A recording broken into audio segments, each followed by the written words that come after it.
વિદ્યાર્થી મિત્રો, આજે આપણે ધોરણ 12 ભૌતિક વિજ્ઞાનમાં પ્રકરણ 2 સ્થિત વિદ્યુત સ્થિતિમાન અને કેપેસિટન્સના પ્રશ્નોની ચર્ચા કરીશું. અગાઉ આપણે વિદ્યુત ડાયપોલની ચર્ચા કરી અને એક વિદ્યુત ડાયપોલ જ્યારે સમાન વિદ્યુત ક્ષેત્રમાં રહેલી હોય ત્યારે એની સ્થિતિ ઊર્જાની આપણે સૂત્રાત્મક સમજૂતી મેળવી. હવે એની ત્રણ અવસ્થાઓ પણ જોઈ કે સંતુલન અવસ્થા, અસ્થાયી અવસ્થા અને અસ્થિર સંતુલન અવસ્થા. હવે આકૃતિની અંદર તમે જુઓ કે એક સમાન વિદ્યુત ક્ષેત્રમાં એક વિદ્યુત ડાયપોલ -q વિદ્યુતભારથી +q વિદ્યુતભાર જેની ડાયપોલ મોમેન્ટની દિશા છે એવી ડાયપોલ રહેલી છે અને આ ડાયપોલ વિદ્યુત ક્ષેત્ર સાથે થીટા કોણ બનાવે છે. આ પરિસ્થિતિમાં બાહ્ય ક્ષેત્રમાં રહેલી ડાયપોલની સ્થિતિ ઊર્જાનું સૂત્ર આપણે અગાઉ મેળવી ચૂક્યા છીએ. U = Pe cos θ0 cos θ1. cos θ0 એટલે એની પ્રારંભિક અવસ્થા અને cos θ1 એની અંતિમ અવસ્થા છે. જો પ્રારંભિક રીતે ડાયપોલ આ રીતે રહેલી હોય, ડાયપોલ મોમેન્ટ ઉપરની દિશામાં છે અને એને આ રીતે થીટા કોણે ગોઠવવામાં આવે તો એના માટેની એની સ્થિતિ ઊર્જાનું જે સૂત્ર છે જે તે કોણ માટે એ -p.E u θ બરાબર -p સદિશ .E સદિશ અથવા -p cos θ મળે. આ આપણે ઓલરેડી આગળની થિયરીમાં જોઈ ચૂક્યા છીએ. હવે એના પહેલા જ્યારે વિદ્યુત ભારોના તંત્રની વિદ્યુત સ્થિતિ ઊર્જાની ચર્ચા કરી ત્યારે બાહ્ય ક્ષેત્ર જ્યારે હાજર હોય છે ત્યારે આ બાહ્ય ક્ષેત્રની અંદર જે વિદ્યુત ભારો રહેલા હોય છે એની સ્થિતિ ઊર્જા કેટલી મળે છે એનું પણ સમીકરણ આપણે મેળવી લાયા. તો એ સમીકરણ આપણે અગાઉ આ રીતે મેળવી લાયા હતા કે બાહ્ય ક્ષેત્રની હાજરીમાં વિદ્યુત ભાર તંત્રની સ્થિતિ ઊર્જા બે વિદ્યુત ભારો હોય તો આ પરિસ્થિતિમાં સ્થિતિ ઊર્જાનો જવાબ મળે Q1 * VR1 સદિશ વત્તા Q2 * VR2 સદિશ પ્લસ KQ1 Q2 R12 જ્યાં R12 એ શું બતાવે છે? બે વિદ્યુત ભારો વચ્ચેનું અંતર. હવે આ જ વસ્તુ હું ડાયપોલ માટે એપ્લાય કરું વિદ્યુત ડાયપોલ માટે તો વિદ્યુત ડાયપોલના કિસ્સામાં Q1 શું બને? Q1 નો જવાબ શું બને? વિદ્યુત ડાયપોલ માટે Q1 બરાબર +Q અને જેનો સ્થાન સદિશ R1 છે. અહીંયા કોઈ એક જગ્યાએ સંદર્ભ બિંદુ વિચારી લો તો એનાથી એનો સ્થાન સદિશ આપણે એ રીતે વ્યાખ્યાયિત કરી શકીએ. એ જ રીતે Q2 બરાબર શું થશે? તો કે Q2 બરાબર Q2 નો જવાબ થશે અહીંયા -Q. બીજો ચાર્જ નેગેટિવ છે, પહેલો ચાર્જ પોઝિટિવ છે. આ કિંમતો આની અંદર ભરી દી અને થોડુંક સાદુરૂપ આપી દે. બીજું R12 કેટલા થશે? R12 તો આકૃતિમાં તમે જુઓ કે આ ડાયપોલ મોમેન્ટનો ઋણ વિદ્યુતભાર, આ ધન વિદ્યુતભાર, આ બંને વચ્ચેનું જે અંતર છે વિદ્યુત ડાયપોલ માટે એ 2a જેટલું છે. તો R12 નો જવાબ થશે 2a. જ્યાં a એ ડાયપોલના કેન્દ્રથી કોઈ એક વિદ્યુતભારનું અંતર બતાવે છે. તો આ બધી કિંમતો આની અંદર ભરી દે તો સમીકરણ શું બનશે? u θ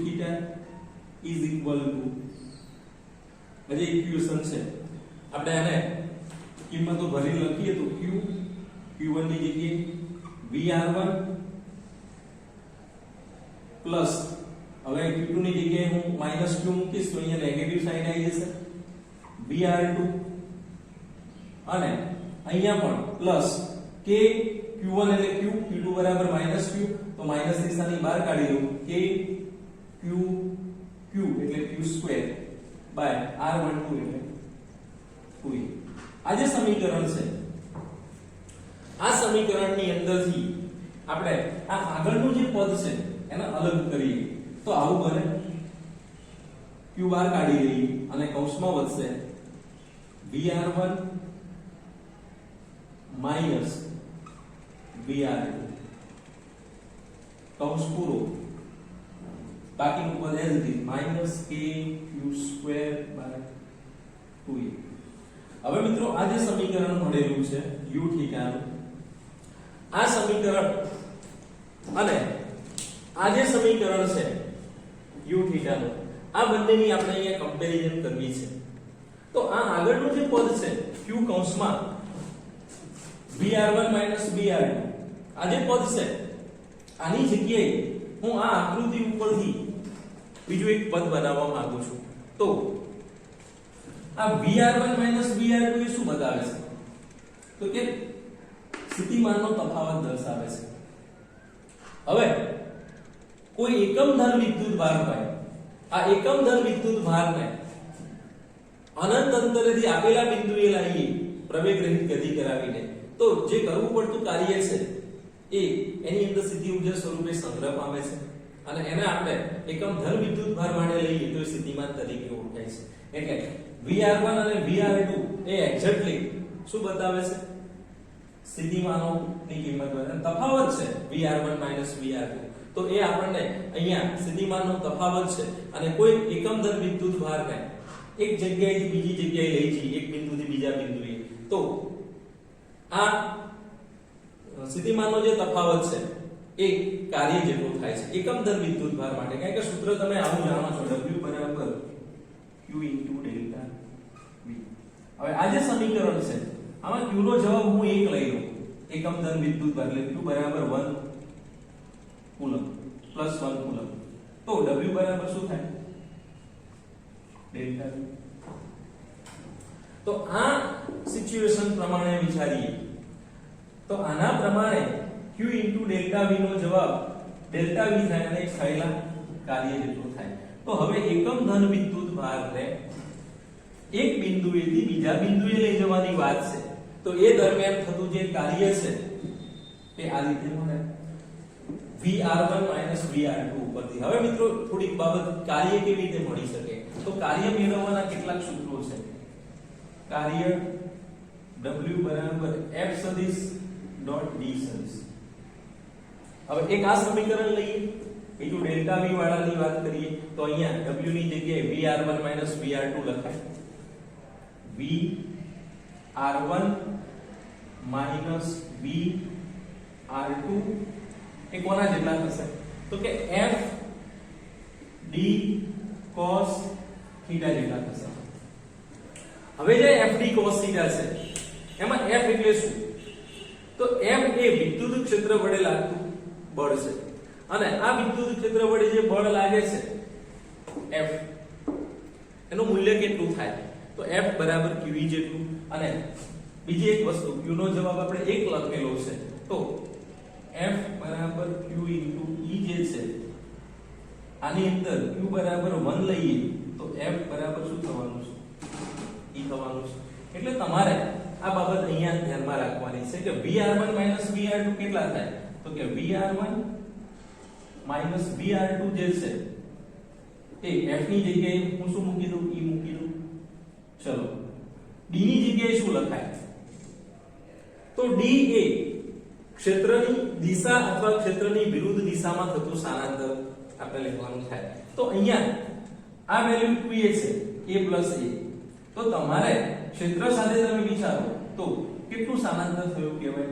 અહીંયાથી અહીંયાની પોઝિશન આ +q એટલે અહીંયા વિચારી શકાય અને આ અહીંયા છે. તો આટલું સ્થાનાંતર તમે ડાયરેક્શનના સંદર્ભમાં લો તો આ ડિસ્ટન્સ, આ અંતર, આ ખૂણો θ હોય તો આ પણ θ થવાનો અહીંયા, અને આ ખૂણો θ હોય તો આ ડિસ્ટન્સ જે છે એ કેટલું થાય?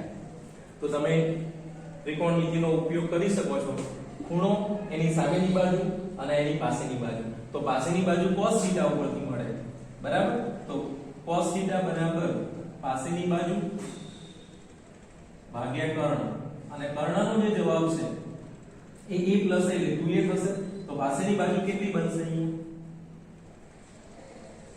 કર્ણ ગુણ્યા cos θ એટલે 2a cos θ.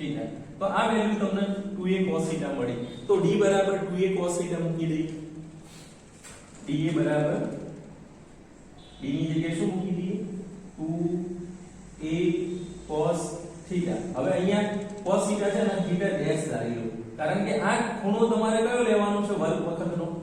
તો આ જે એંગલ છે એ એને કઈ રીતે ગતિ કરાવીને લઈ જાવ છો એના સંદર્ભમાં છે. તો અહીંયા cos θ ડેશ નો જે જવાબ છે એ આ ડાયરેક્શનમાં તમે ગતિ કરાવીને જાઓ તો આવી પરિસ્થિતિમાં θ કેટલો થશે? θ ડેશ. તો θ ડેશ નો જવાબ છે એ 180 થવાનો છે વિરુદ્ધ દિશા પ્રમાણે લઈએ તો cos 180, અને cos 180 નો જવાબ -1 થાય. તો VR1 VR2 નો જવાબ શું મળ્યો? E 2a cos θ into -1. તો -e 2a cos θ. આ કોનો જવાબ મળ્યો? તો કે VR1 માઈનસ VR2 આ કિંમત આની અંદર ભરી દઈએ આ સમીકરણમાં તો શું થશે તો અહીંયા જવાબ મળશે u θ આની જગ્યાએ હું q મૂકી દઉં અને ત્યાં જવાબ છે એ એઝ ઇટ ઇઝ અહીંયા ભરી દઉં -e2a cos θ અને માઈનસ kq2/2a હવે તમે જુઓ 2aq એટલે p તો આનો જવાબ મળ્યો આપણને u θ -p e cos θ minus kq2/2a અને આ જે જવાબ છે આને આપણે સરખાવવાનો છે તમે આ બંને વસ્તુને સરખાવશો એટલે આની અંદર અને આની અંદર આ બંને બાબતોને સરખાઈએ આપણે એક આ સમીકરણ અને એક આ સમીકરણ આ બંનેમાં એક વસ્તુ તો કોમન છે -b cos θ એક વધારાનું પદ આની અંદર આવે છે જે આમાં નથી બરાબર તો આ જે પદ છે એ q ના પદમાં છે અને q ઘણો નાનો હોય છે તો q ઘણો નાનો હોય તો આ પદ જે ખરું એ ખૂબ નાનું બને છે બરાબર એટલે અચળ પદ તરીકે આપણે લઈ શકીએ કે q2/2 એ બધું અચળ છે તો આ પદ એ એક નાના અચળાંક તરીકે અહીંયા આપણને મળે છે હવે આ બંને જે સમીકરણ છે એ આ ડાયપોલ ની કોઈ પોઝિશન થી આપણે એને કોઈ પોઝિશનમાં લઈ જઈએ છીએ એ વખતની સ્થિતિ ઊર્જા તરીકે મળે છે અને આ જે સમીકરણ છે એ જનરલી બાહ્ય ક્ષેત્રની હાજરીમાં કોઈ તંત્ર બનાવવામાં આવે અને ડાયપોલનું તંત્ર હોય તો મળતી સ્થિતિ ઊર્જા દર્શાવે છે હવે બીજી ડાયપોલની જે પોઝિશન છે એ પોઝિશન પ્રમાણે તમે વિચારો કે જો ડાયપોલ આ રીતે રહેલી હોય આ જે સિચ્યુએશન છે એની અંદર પ્રારંભિક અવસ્થામાં અહીંયા ધન વિદ્યુતભાર હોય અને અહીંયા ઋણ વિદ્યુતભાર હોય +q -q તો શું થાય તો ક્ષેત્ર જે છે એ ક્ષેત્રના સંદર્ભમાં તમે વિચારશો તો આ બિંદુ આગળ +q વિદ્યુતભારને અને -q વિદ્યુતભારને લાવવા માટે જે ક્ષેત્રની વિરુદ્ધ કરવું પડતું કાર્ય છે એ સરખું હશે અને પ્લસ માઈનસ સાઇન છે વિદ્યુતભારોની તો વિરુદ્ધમાં હશે એટલે એ આપણને અહીંયા 0 મળી શકે છે એટલે આ કિસ્સામાં આવી પોઝિશન માટે ડાયપોલ આ રીતે રહેલી હોય આવા કિસ્સા માટે VR1 VR2 નો જે જવાબ છે એ કેટલો થઈ જાય છે તો કે 0 થઈ જાય છે કેમ તો તમે જો થીટા કેટલો થઈ ગયો વિદ્યુત ક્ષેત્ર સાથેનો આ થીટા જે છે એ આ પરિસ્થિતિમાં કેટલો થઈ જાય તો કે 90 થાય અને થીટા 90 થાય તો આ જે પદ છે 2a cos θ વાળું એ શું થઈ જવાનું છે થીટા બરાબર 90 મૂકી દો 2a cos 90 નો જવાબ આપણને 0 મળે બરાબર એટલે VR1 VR2 નો જવાબ 0 થઈ જશે અને એવી પરિસ્થિતિમાં આ જે પદ છે એ સ્થિતિ ઊર્જા તરીકે જે u θ મળે છે એ આપણને -kq2/2a મળશે કઈ કન્ડિશનમાં θ 0 બરાબર π/2 ની એટલે આ પરિસ્થિતિ માટેની વિચારણા કરેલી છે અથવા આને તમે આ આખી રોટેટ કરીને નેગેટિવ સાઇન છે તે પોઝિટિવ વિચારો ને અહીંયા પોઝિટિવ જગ્યાએ નેગેટિવ વિચારો તો પણ આ જવાબ પ્રાપ્ત થાય છે એટલે આ સ્થિતિ ઊર્જાનું સમીકરણ બન્યું કહેવાય કયા કન્ડિશનમાં જ્યારે ડાયપોલ ક્ષેત્ર સાથે 90 ડિગ્રી જે કોણ છે 90 ડિગ્રીનો એ રીતે ગોઠવાય હોય હવે આના ઉપરથી આપણને કેટલાક વચ્ચે ઉદાહરણ આપેલા છે એની આપણે વાત કરીએ અહીંયા રકમ આપેલી છે -9 સેન્ટીમીટર 00 અને 9 સેન્ટીમીટર 00 સ્થાનોએ રહેલા બે વિદ્યુતભારો અનુક્રમે 7 માઇક્રોકુલમ અને -2 માઇક્રોકુલમ ના કૌંસમાં લખી બાહ્ય ક્ષેત્ર વિના સ્થિત વિદ્યુત સ્થિતિ ઊર્જા શોધો તો હવે મિત્રો અહીંયા તમને પહેલા તો કહી દીધેલું છે કે Q1 બરાબર તમારે વેલ્યુ લેવાની છે 7 માઇક્રોકુલમ જે ધન વિદ્યુતભાર છે અને એના યામ R1 ધારી લઈએ તો R1 નો જવાબ આપેલો છે -9 સેન્ટીમીટર 0 0 અને બીજો વિદ્યુતભાર આપેલો છે Q2 -2 માઇક્રોકુલમ અને એના યામ આપેલા છે એનો સ્થાન સદિશ કેવો હોય તો આ રીતે મળે 9 સેન્ટીમીટર 0 અને 0. સ્થિત વિદ્યુત સ્થિતિ ઊર્જા શોધો. હવે સ્થિત વિદ્યુત સ્થિતિ ઊર્જા શોધવી હોય તો શું કરવું પડે? અને કૌંસમાં લખ્યું છે બાહ્ય ક્ષેત્ર વિના. તો આ રીતે વિચારો કે આ એક બે વિદ્યુત ભારો જે છે એ આ રીતે ગોઠવાયેલા છે અને આ એનું ઉગમ બિંદુ છે 0. આ બાજુમાં કયો વિદ્યુત ભાર ગણી શકાય આ સિચ્યુએશન પ્રમાણે? તો -9 સેન્ટીમીટર ક્યાં આવે? તો આ બાજુ જ આવે. તો અહીંયા તમે Q1 વિદ્યુત ભારના ધારી લો અને આ જે છે એ -9 સેન્ટીમીટર લઈ લો. એ જ રીતે આ બાજુમાં Q2 વિદ્યુત ભાર છે, આ 9 સેન્ટીમીટર ડિસ્ટન્સ બતાવે છે. આ રીતે બે વિદ્યુત ભારો લાવવાના છે અથવા રહેલા છે. તો એની સ્થિતિ ઊર્જા કેટલી થાય?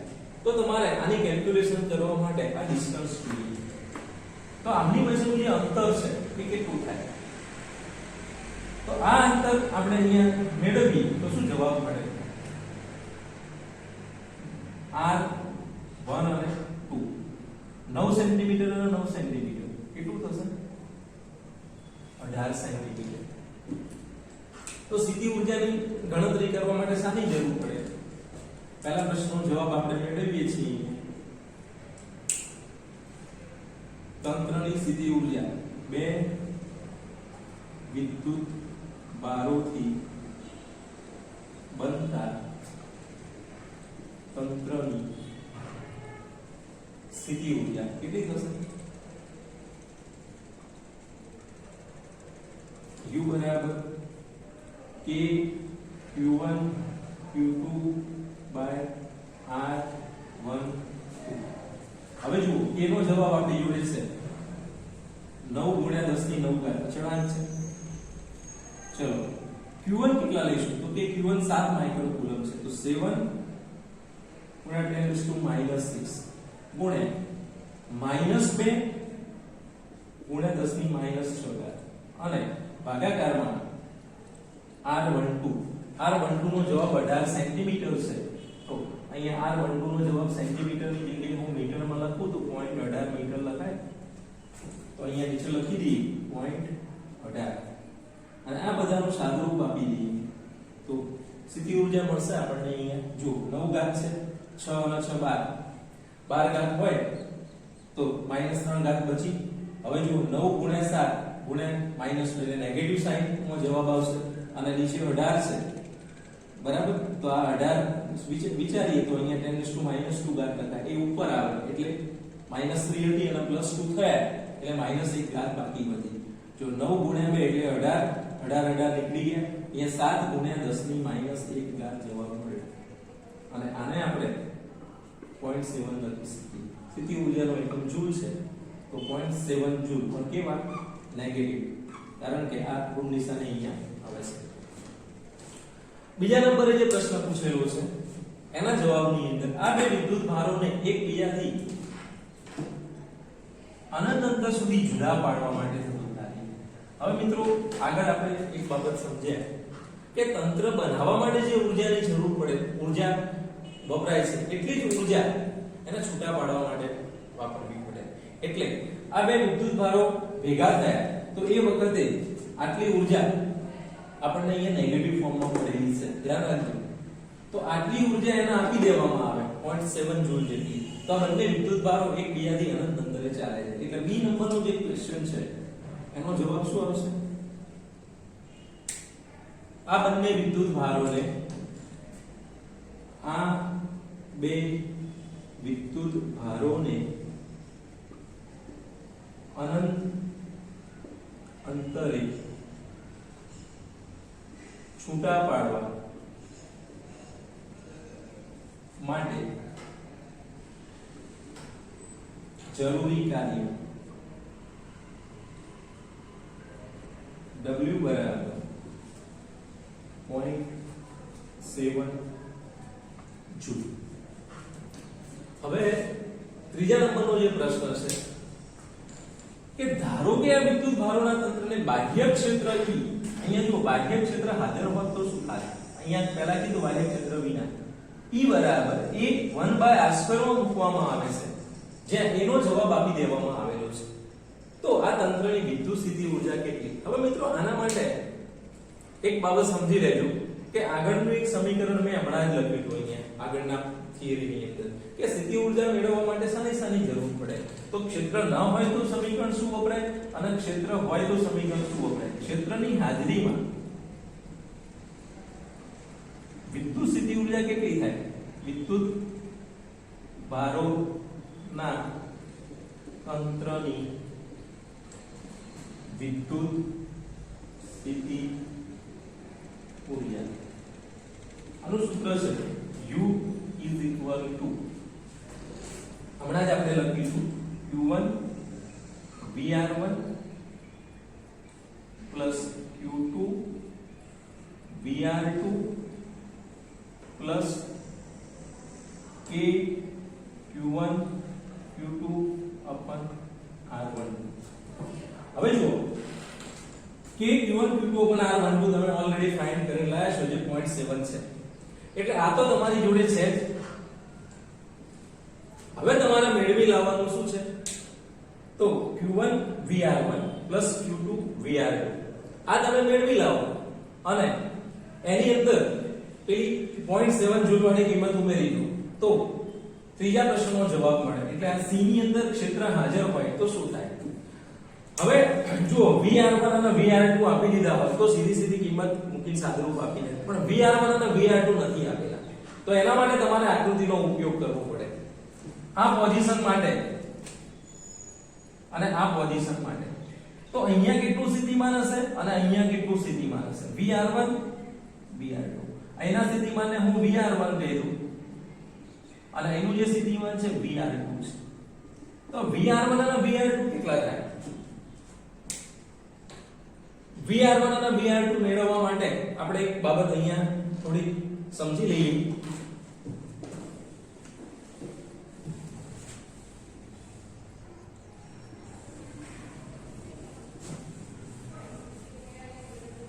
જો આપણે આવું એક સમીકરણ આગળ યુઝ કરીશું અથવા એનું સૂત્ર તમે જાણો છો E બરાબર KQ બાય R સ્ક્વેર. બિંદુવત વિદ્યુતભાર માટે V બરાબર KQ બાય R. આ બંનેનો રિલેશન બનાવીએ તો આનો જે રિલેશન છે એ આપણને આ રીતે મળે E અને V વચ્ચેનો. જો KQ બાય R ની જગ્યાએ V મૂકી દઈએ અને એક R અલગ રાખીએ તો શું બને? E બરાબર V બાય R લખાય અને therefore V બરાબર શું લખાય? આની ઉપરથી V બરાબર ER. હવે આ જે રિલેશન છે એ E આપેલો છે તો VR1 અને VR2 કેટલા થાય? તો હવે જુઓ VR1 અને VR2 મેળવવા માટે R1 તમારી જોડે 9 સેન્ટીમીટર 00 છે અને R2 પણ, તો ડિસ્ટન્સ તો સરખા છે એનો મતલબ કે R1 R2 તો સરખા ગણે. તો VR1 અને VR2 ના જવાબ શું થશે?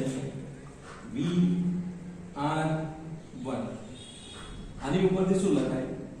E અને અહીંયા લખાય R1. હવે E ની જગ્યાએ શું લખાય? તો કે E ની જગ્યાએ તમે A1 બાય R1 સ્ક્વેર લખો અને એની સાથે R1 ને ગુણી કાઢો તો જવાબ શું બને? A by R1. એ જ રીતે VR2 કેટલા થશે? તો કે ER2 કેટલા? અને આ ER2 જે છે એની પણ આ રીતે કિંમત મૂકીને સાદુરૂપ આપીશું તો A બાય R2 થશે. આ VR1 મળે, આ VR2 મળે. હવે આની અંદર તમે કિંમતો જ્યારે ભરશો VR1 અને VR2 ની તો લગભગ એક સરખી જ કિંમતો ગણી શકાશે કારણ કે R1 અને R2 અહીંયા કેવા છે? સરખા છે. R1 અને R2 છે. ખાલી સાઈન તમને અહીંયા મૂલ્ય તો બંનેનું સરખું જ મળે. આનો મોડ લો કે આનો મોડ લો, આનો માનાંક લઈએ તો √9 cm -9 cm square +0 square +0 square અને વર્ગ થશે અને પછી વર્ગમૂળ લઈશું એટલે બંનેના જવાબો સરખા થવાના છે. આપણે અહીંયા R1 બરાબર R2 હોય તો VR1 અને VR2 સરખા થાય. VR1 અને VR2 સરખા થાય આ બાબત અહીંયા ધ્યાનમાં રાખી R1 બરાબર R2 હોય તો આ બંને સમીકરણ ઉપરથી VR1 અને VR2 પણ સરખા થાય અને આ કિંમત જો આની અંદર આપણે એપ્લાય કરી દઈએ તો શું બને સમીકરણ તો આની અંદર કિંમતો મૂકવાથી આવો જવાબ મળશે Q1 Q2 સમજી લેજો VR1 અને VR2 સરખા છે તો એને કોમન કાઢી લઈએ એટલે આની જગ્યાએ હું VR1 લખી દઉં બરાબર VR2 અને VR1 સરખા છે અને plus K Q1 Q2 R12 હવે કિંમતો ભરી દઈએ કિંમતોની અંદર Q1 અને Q2 ના જે જવાબો છે કે તમે જાણો છો Q1 બરાબર કેટલા છે તો કે Q1 બરાબર આપણી જોડે જે આન્સર છે 7 માઇક્રોકુલમ 7 માઇક્રોકુલમ અને આનો જવાબ -2 છે અને માઇક્રોકુલમ છે તો 10 ની -6 ઘાત લખાય VR1 ની જગ્યાએ શું ભરી દઉં ચલો અહીંયા હું કિંમત જ મેળવી લાવું છું VR1 ની એટલે સીધી કિંમત ભરી શકાય VR1 બરાબર શું લખાશે VR1 બરાબર એની જગ્યાએ કિંમત આપી દીધેલી છે 9 × 10 ની 5 ઘાત અને ભાગાકારની અંદર આવશે 9 સેન્ટીમીટર તો 9 × 10 ની -2 ઘાત મીટર અને આનું સાદુરૂપ આપી દઈએ તો જવાબ થાય 9 9 નીકળી જશે તો VR1 નો જવાબ થશે અહીંયા 10 ની 5 + 2 7 ઘાત બરાબર આ જવાબ આપણે અહીંયા VR1 નો પણ એટલો લઈશું અને VR2 નો પણ એટલો લઈશું આ કિંમત અહીંયા ભરી દઈએ તો VR1 ની જગ્યાએ શું લખી દઉં હું અહીંયા 10 ની 7 ઘાત અને આનો જવાબ તમને ખબર છે -0.7 છે સાદુરૂપ આપી દઈએ તો 7 - 2 એટલે 5 5 × 10 ની 1 ઘાત આવશે એટલે આને આપણે 5 × 10 ની 1 ઘાત -0.7 અને આનું સાદુરૂપ આપીશું તો 50 - 0.7 50 - 0.7 અને આનું સાદુરૂપ આપી દઈએ તો 50 માંથી 0.7 ને કાઢીશું તો 49.3 આ જવાબ તો વિદ્યુત ક્ષેત્ર હાજર હશે ત્યારે આટલું કાર્ય કરવું પડશે વિદ્યુત ક્ષેત્ર ગેરહાજર હશે ત્યારે આપણે આ પ્રમાણે હવે જુઓ અહીંયા આપણને R1 અને R2 ની કિંમતો સરખી હતી બરોબર એટલા માટે મેં VR1 અને VR2 સરખા લઈ લીધા દરેક દાખલામાં આવું હોવું જરૂરી નથી એટલે તમારે VR1 પણ શોધવા પડે VR2 પણ શોધવા પડે અને એની મેથડ આ છે આ બરાબર આ તમારે થોડું ધ્યાન રાખી લેવાનું છે કે આ કેવી રીતે સમીકરણ બને છે તો આ થઈ આ દાખલાની વાત બરાબર આવા બીજા એક્ઝામ્પલ પણ તમને પૂછી શકે છે તો કોઈ પણ વિદ્યુતભાર તંત્ર એ ક્ષેત્રની હાજરીમાં રચાયેલું છે કે ક્ષેત્રની ગેરહાજરીમાં એ આપણે ખાસ ધ્યાનમાં રાખવાનું છે